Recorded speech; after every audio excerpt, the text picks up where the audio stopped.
Hey friends, welcome back to Fouch and Friends. These are interviews with your favorite gospel music artists. And Chad McCloskey Ball, Chad McCloskey of the Ball Brothers is with me today. I know you guys are familiar with the Ball Brothers because of all the videos and the content that has done so well for you guys.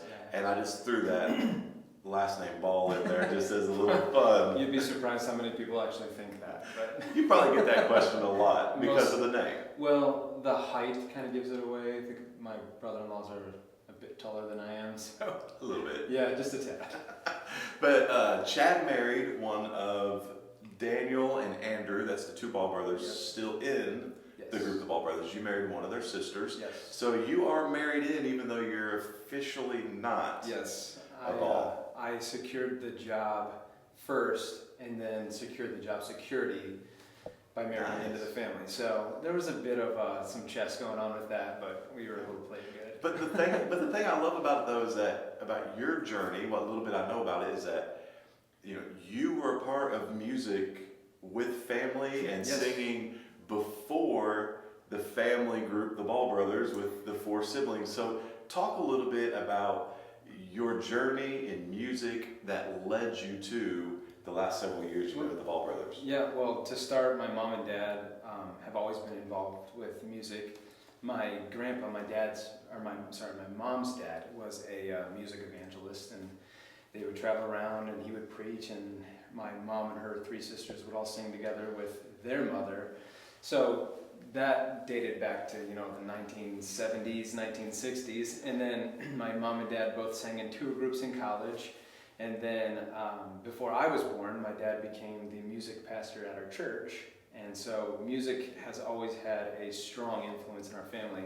And my dad's parents, my grandma was not much of a musician, but my dad's father was a jazz musician throughout Wisconsin and Chicago and kind of traveled around the Midwest a bunch. So my story though is I never wanted to be part of music, to be honest. That's my sister is a much better singer than I am. She is all into theatrics and she loves being the center of attention and spotlight, and that's her thing. Mine was I always wanted to play sports. I thought I was going to be in the NBA, and Really? God Stuck well?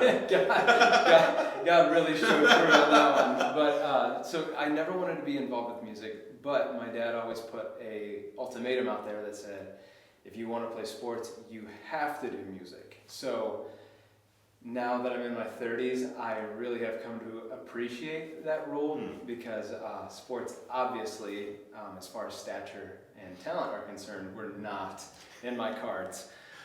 Music, however, is something that you can use no matter what age you are, no matter where you're at. God always opens doors for opportunities in ministry, and that's something he definitely did in my life. So come to travel with the Ball Brothers, they had come to our church when I was about 10 to 12 years old, and their dad was an evangelist, and their family would travel around, and their dad would preach, and they would sing. So we had a lot of similarities in our family background. Yeah.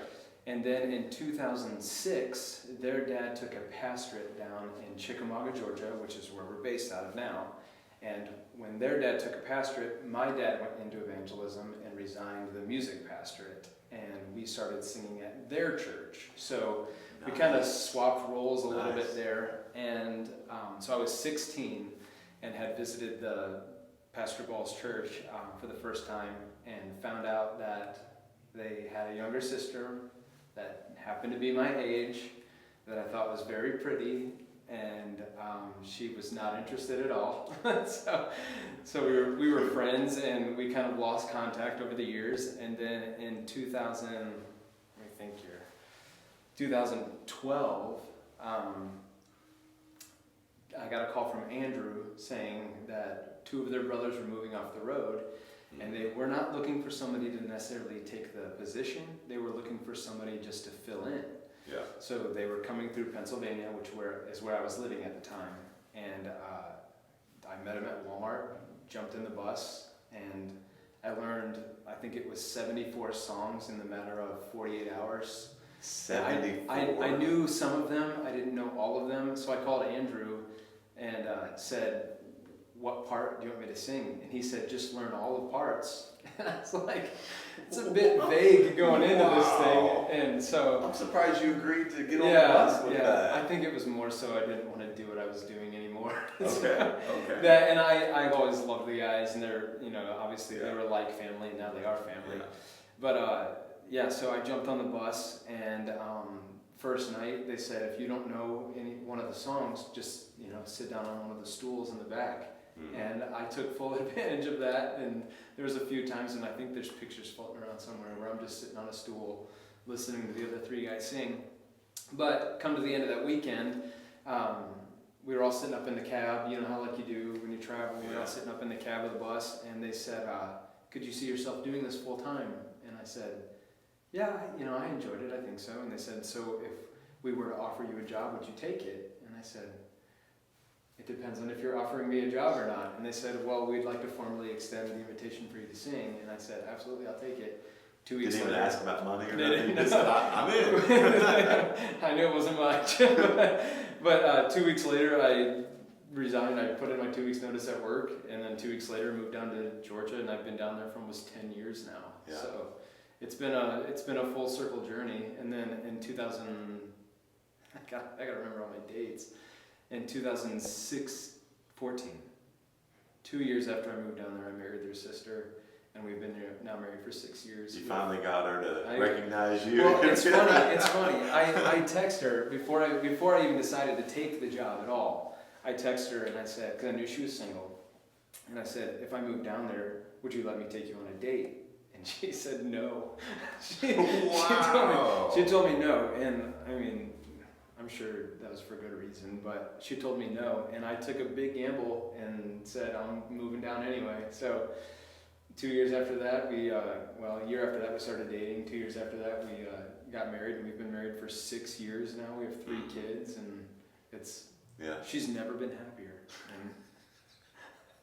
And I love it. I hope she never sees this interview. But she'll be commenting on it. I have no doubt. Okay, so what a cool journey. I remember meeting you first, I believe it was in Pigeon Forge at Dollywood, I think. Yeah. I don't remember if I was with Legacy 5 at the time. You joined Legacy 5 right around the same time I had joined the Ball Brothers. And so there I am, the new bass singer for Legacy 5, and then there you are, basically the new bass singer for the Ball Brothers, because you started as their bass singer. Technically, yeah. Andrew always sang tenor, and I mean, even though nobody was really defined by parts, I guess, Andrew was always considered tenor, Daniel was always considered lead. Our friend Andy, who was traveling with us at the time, which Andy, was considered baritone, and I was kind of like that floating 5th, 6th, 4th part that was just there to fill in where needed, and I think I did that for 2 or 3 years, I think, and then Andy left. Andy left, and I think it's when John Epley came and was with us for a little while, and I switched. He's obviously a much better bass singer than I am, but I switched. He's a great baritone singer too. He's a freak of nature. Is what So what is it about the Ball Brothers, the music that they select or the arrangements or whatever, that means that they're not looking for what I would say is a traditional male gospel music quartet bass singer? It's like they're looking for somebody that can sing baritone, because you just said you're really a baritone or lead singer, but you were kind of singing bass when needed. And then Epley came. Well, Epley can sing bass too, and he's done that with other groups, but he's also a great baritone singer. And lead that's singer, the kind of range they're looking for. Yeah, well, I mean, just like every group, first and foremost would be message of the song. Is it edifying God? Is it giving the salvation testimony? The gospel. So that would be step number 1. Hands down. Step number 2 would be, is it vocally interesting? A lot of times, and you get locked into these 4 parts, and you never stray away from those 4 parts, and so it becomes a bit mundane and monotonous, and not in a bad way. I don't mean that negatively. I'm just saying, if we always did that, since we're not very dynamic singers individually, we rely heavily on our harmony. So vocally interesting, can we spin this away where, a baritone could take a lead and a lead could take a tenor and the tenor could drop down to wherever, so can we switch parts around it, invert parts? So is it vocally interesting? And then 3, is it happy? We love happy music. That's, I think, if you go listen to any of our songs on iTunes or Google or wherever you're listening to music at, The Google. the Google or the iTunes. the Google machine, just type it in there. But or Amazon or wherever it is, you'd find that a lot of our songs are happy songs, which we want people that come to our concerts to be encouraged when they're leaving. Yeah. And 3rd is can it reach multiple generations? Or I guess that'd be number 4. Can it reach multiple generations? We would love it when grandparents and grandchildren can come to one of our concerts and both leave and enjoy something while they were there. So that's kind of our approach when it comes to music. And as far as ranges, Andrew's kind of the mastermind behind that. I wish I had some of what he could do. But when you're arranging songs, can you make this vocally interesting where people are going to want to sit and try to pick it apart, who's singing what part? Yeah. And so we've had people come back to the table and point at me and say, I thought you were the tenor singer because I'm the little guy, or point at, Andrew and say, since you're the big guy, I thought you were the bass. And so it's fun for people to kind of sit there and try to figure it out. Yeah, and intently listen to what we're doing. So yeah, it's fun. That's great. And I like also your solo work, and was it 2020 or was it 2019? 2019. Okay, you released a solo album that's a jazz album, and I enjoy it. I have it on my phone and I listen to it often. But tell me and the folks watching, what is it about? Because I think you kind of touched on it earlier, if I remember from what I've seen you say promoting the album. Tell the folks what it is about that kind of music and your connection to it. Again, that would date back to my grandfather, my dad's father. He was a jazz musician, and he could play any instrument put in front of him, but he was also a jazz singer. And so he'd sing a lot of those old songs like, When You're Smiling and Blue Skies and, Unforgettable, and these songs that you would hear a lot of the mainline artists like Frank Sinatra and, Mel Torme or, Bobby Darin or whoever it would be at that time. A lot of these guys singing. But my grandpa would sing with they would be considered a house band, and they would travel around to different venues, I guess you could say venues, and would sing, and he would be the main lead singer. And my dad had records of him singing back in the 40s and 50s, and that was the only music outside of Christian music we were really allowed to listen to. And so I just developed an absolute love for it because it was something different, Yeah. So we were actually on, the way I came about doing it was we were doing a Christmas album. The Ball Brothers were doing a Christmas album, and we were recording, get the mush out of my mouth here. We were recording Santa Claus is Coming to Town. And this was right after Bublé had cut his Christmas album, which is now, a staple in many homes. Right. And I got in there and they said, you got the lead on this one. So I was like, okay. So I just sang it how I thought I should be sung, and they said, it's not good. It's like, studio work is. Try again. It's when you're in the studio, people are brutally honest with you. Well, you have to be. And you have to be, yes. Because what you're going for, and if you're watching and you've not ever experienced being in a studio before, obviously what you're going is for the absolute best job you can do. And it may take you 5, 10, 20, 50 times of recording the same line, the same verse, whatever, over and over and over again, until the people sitting in the control room or you as the artist feel like you have got the no best control. The best thing And it's whoever's pushing the start and stop button that is telling you it's good or bad. Yeah. So they told me, they said it's just something's falling flat, So I was like, okay. So I was just joking around and did like a Bublé, very poorly done Bublé impersonation. And they were like, yeah, try that. So we did it. We put it on the CD, and then it's now it's kind of become like part of like the Ball Brothers sound in a way. And then in I want to say it was 2018. We were on a cruise with Mark Lowry. 2019, beginning of 2019, we were on a cruise with Mark Lowry, and he had pajama karaoke night.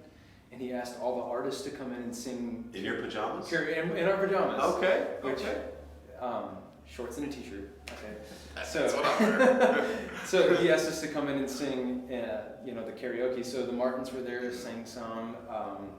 And I saw Daniel walk up and write something down, and I thought, as a joke, the Ball Brothers are going to get up and do like a NSYNC song or whatever. Yeah, something to make fun of it. Just And Daniel wrote my name down, and then wrote "Feeling Good" by Michael Bublé. And so, he said Chad McCloskey, and I got up there and I'm like waving to the other guys, like, come on, And they're like, no, this one's on you. It's all you, bro. So they played the karaoke track. This is my first time doing karaoke, and again, I'm so nervous. My hands were shaking. Mark Lowry's sitting right there in front of me, which is one of my musical heroes growing up. Trial by fire. Yes. And so the video's on Facebook, and you can hear at that very end, the song was very high, and I cracked so bad. And after that, somebody said, you should do a CD.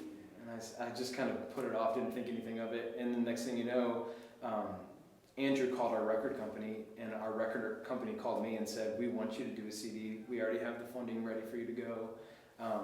Just let us know when you want to do it. So talked to my brother-in-law Cody, and we started arranging songs and putting songs together, producing tracks, and September released it, and September 20th it ended up going to the #1 jazz album on iTunes, which blew us away. Absolutely. And it was released the same day that Herb Albert, which is the Tijuana Brass, a world-renowned jazz musician, same day that he released his album. And he's probably sitting there like, who is McCloskey, McCloskey, and why is his album doing better than mine today? He started off as #1 that day, and I mean, like, I was like number 10, like debut at number 10, and I was thinking, that's awesome. Top 10 is amazing. Yeah. And then it went up to number 6, and then number 3, and then number 2, and then 2 hours after it was released, it went to #1, and for a 24-hour cycle, stayed at #1. So I was just happy I got a screenshot of it. I was able to send it off to my wife and my parents, and Well, I can remember my first solo CD release. Yeah. And it made it to like the top 25 for the day, and I was like, for all of Christian and gospel music, and I was like, that's all Christian contemporary, that's all Southern gospel, it's all black gospel, it's all of Christian music is under one category. Right. So I was like, man, top 25 album today, that's pretty good. Well, then when I released my new one in March of the end of February this year, 2020, it made it in the top 5. That's awesome. And I was just so thrilled. I was like, man, this is great that folks are getting the music. And because here's the thing, at the end of the day, it's not, those are great memories. So you want to get that screenshot and be able to look back on that in 30 or 40 years, whatever. Absolutely. But the great thing about it is that that your life, your music, what you're doing is having an impact with people that have a relationship with Christ, and they are listening to your music, and when you release new music, they want it so bad because they enjoy it, because it helps them connect with their creator, and it helps them, it just helps them in so many different ways. The cool thing about this was, even though it was a jazz album, and we sing to a lot of older people that would remember a lot of these songs from back in the day, that maybe they would dance to at their wedding, or listen to on dates or whatever it may be. But we were able to put a few gospel songs on there too. So a lot of these people that may not come to church or to a concert may like jazz music or big band music, may listen to the album, and next thing you know, they're listening to Blessed Assurance. Jesus is mine. So we snuck the gospel in on them, and I don't think I regret that decision one bit. No. And I think going forward, if we were to do anything else, we'd probably do not necessarily standards by the world, or by the, what the world would think would be a standard, but standards of the church, which would be hymns. Yeah. So big band hymns. So we have some ideas going forward. Yeah, awesome. We'll see if they come to fruition. Well, man, I've enjoyed my time today with you, Absolutely. and I know the folks have enjoyed getting to know you. Tell them where they can find out everything about Chad and the Ball Brothers. So there's not much about me, but the Ball Brothers, you can go to theballbrothers.com. You can go to Facebook, Instagram, Twitter. For any of the younger users, there's TikTok. I don't know, we don't do much on there, but a lot of people, any social media, if you just type in the Ball Brothers, will pop up and you can find us on there. Yeah, and you can watch, they've got many videos out there on YouTube, Yes, Facebook, YouTube as well. with millions of views. And then you can go get the Ball Brothers music, and you can also get the album we were just talking about, Yes. Chad McCloskey. It's funny, Cody, my brother-in-law, Cody McVeigh, he arranged everything. And he sent in the song Unforgettable off the album to a orchestrating competition in Los Angeles with some bigwigs that were apparently involved. Well, Michael Bublé's vocal contractor was part of the panel, and she sent back an email via Cody to send to me that said, I was very impressed with Chad's likeliness to Bublé. I'm now a fan of his. Oh, wow. So I was like, I was a little blown away by that. But yeah, they didn't care about the arrangement for the he won. he He won. Okay. I was just but let me say, I was a Chad's byproduct of his work. So yeah, but I mean, I thought that was neat. No shameless plug, but Very cool. it was Very very cool. neat. But anyways, Well, check them out, you guys. They've got a great ministry. They're doing a lot of really cool stuff, and I know you guys will enjoy it. Thanks for being here for Fouch and Friends. Chad, thank you for your time, man. Appreciate thank you, it. man. Appreciate you. Take care, guys.